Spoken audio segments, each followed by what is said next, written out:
IBPS clerk का exam सामने है। प्रिपरेशन का बड़ा पार्ट आप लोग कंप्लीट कर चुके हैं। आज मैं 10 चीजें बताने वाला हूं, उनका ध्यान आपने रख लिया तो सिलेक्शन पक्का। सबसे पहली बात, पहली चीज, निराश नहीं होना। जैसे ही व्यक्ति निराश हो जाता है, कुछ अच्छा करने की ललक खत्म हो जाती है। फिर एग्जाम में अच्छा परफॉर्म करेंगे कैसे, एरर को रोकेंगे कैसे? तो चाहे रिजल्ट को जो होना हो, हमें निराश नहीं होना है। ये पहला पॉइंट है। ये जिंदगी का अंतिम एग्जाम नहीं है, ये तो शुरुआत है। इसलिए हमें बेहतर करना है, निराश नहीं होना है। ये पहला पॉइंट है। दूसरा, बहुत पढ़ना है और स्ट्रेस ले लेते हैं। स्ट्रेस नहीं लेना है। जो भी पढ़ना हो, जितना हम पढ़ सकते हैं उतना पढ़ेंगे। जो हमारे वश में है वही हम कर सकते हैं, जो हमारे वश में नहीं है वो नहीं कर सकते। इसलिए हमें स्ट्रेस नहीं लेना है। तीसरी बात, अक्सर फ्रस्ट्रेशन क्यों होता है? क्योंकि हम दूसरों को देखते हैं। दूसरों को जो चीजें दिखाई देती है, हम उससे तुलना करने लगते हैं। दूसरे झूठ बोलते हैं, दूसरे फ्रस्ट्रेट होते हैं। हम अपनी पढ़ाई को छोड़ करके, दूसरा बहुत तेज है, बहुत कुछ पढ़ रहा है, सभी पास कर रहे हैं, मैं पीछे छूट रहा हूं। ना ना ना ना ना, आप जो खुद पढ़ेंगे उस पर विश्वास कीजिए। असल में हर व्यक्ति के अपने अपने वीक एरियाज होते हैं, पर हर व्यक्ति यूनिक होता है। उस व्यक्ति के अंदर अलग विशिष्टता होती है। हम अपनी अच्छाई को, अपने पॉजिटिव साइड को कैसे एक्सप्लॉइट करें कि सक्सेस मिल जाए, इस पर कंसंट्रेट करना है। एक ही रूल सबों के लिए नहीं होता, इसलिए दूसरों के बारे में नहीं सोचना है। दूसरे कौन सी स्ट्रैटेजी बनाते हैं उसके बारे में नहीं सोचना है। मेरी स्ट्रैटेजी मेरे लिए, मेरे द्वारा होगी, यूनिक होगी। ये थर्ड पॉइंट है। फोर्थ पॉइंट है ऑनलाइन टेस्ट को लेकर के। टेस्ट बहुत जरूरी है। जो आप पढ़ते हैं वो उस पर कमांड तब तक नहीं होगा जब तक आप उसकी प्रैक्टिस नहीं करेंगे, यानी टेस्ट नहीं देंगे। पर फॉर्म जो है टेस्ट का, चाहे ऑफलाइन हो या ऑनलाइन, जो आपको पसंद आए दीजिए, पर फुल लेंथ टेस्ट से परहेज करना है।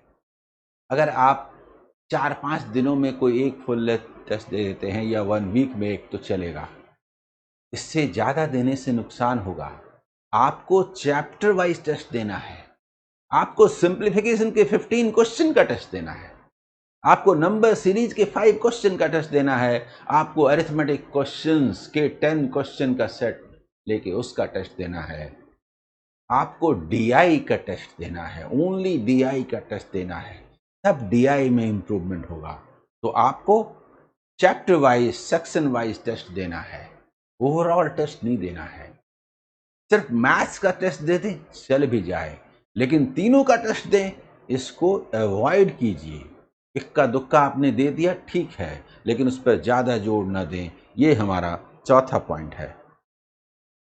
पांचवा पॉइंट, मैं बार बार कहते आया हूं कि करंट अफेयर्स मेंस का और इंग्लिश मेंस और प्री दोनों का, ये हैबिट की चीजें हैं।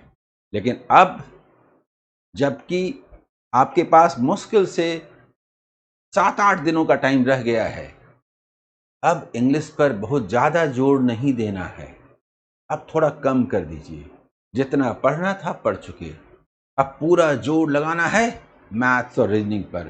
तो ये जो पॉइंट है, पांचवा पॉइंट, वो ये कि इंग्लिश पर बहुत ज्यादा जोर नहीं देना है।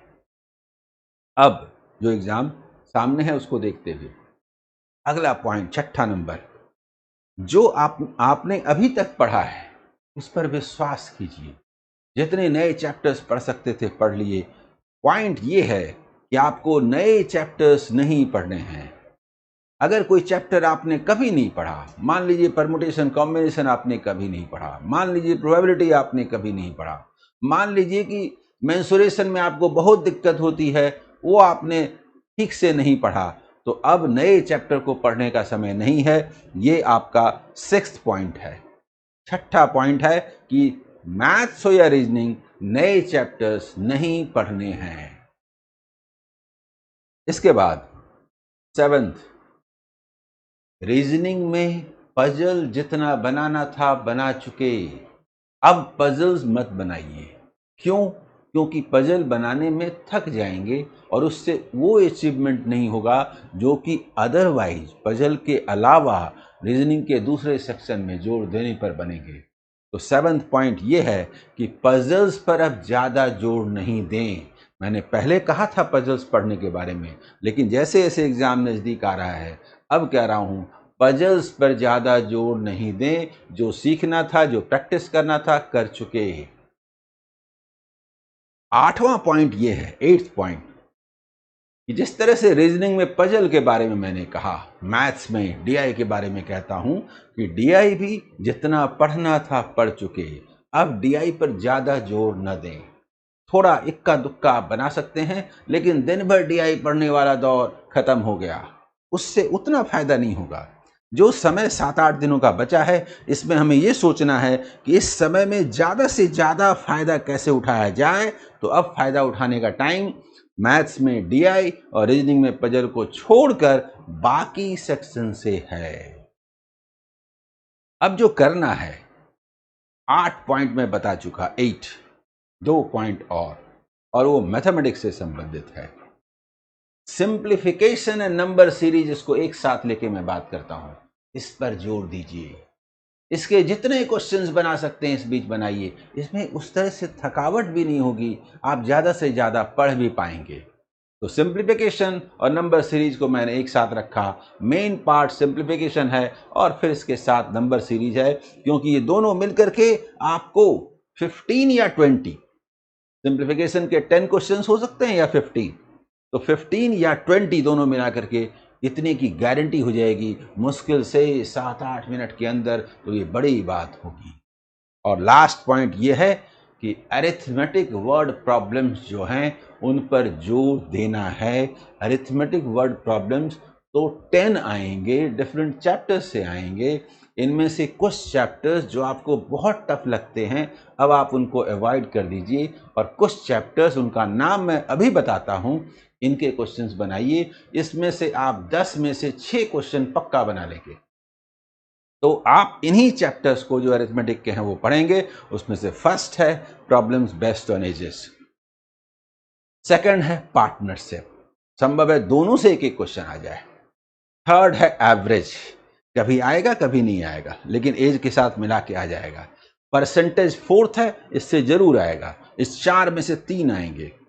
और 5वां है सिंपल एंड कंपाउंड इंटरेस्ट, इस 5 में से 4 आएंगे, 4 की गारंटी है इस 5 में से।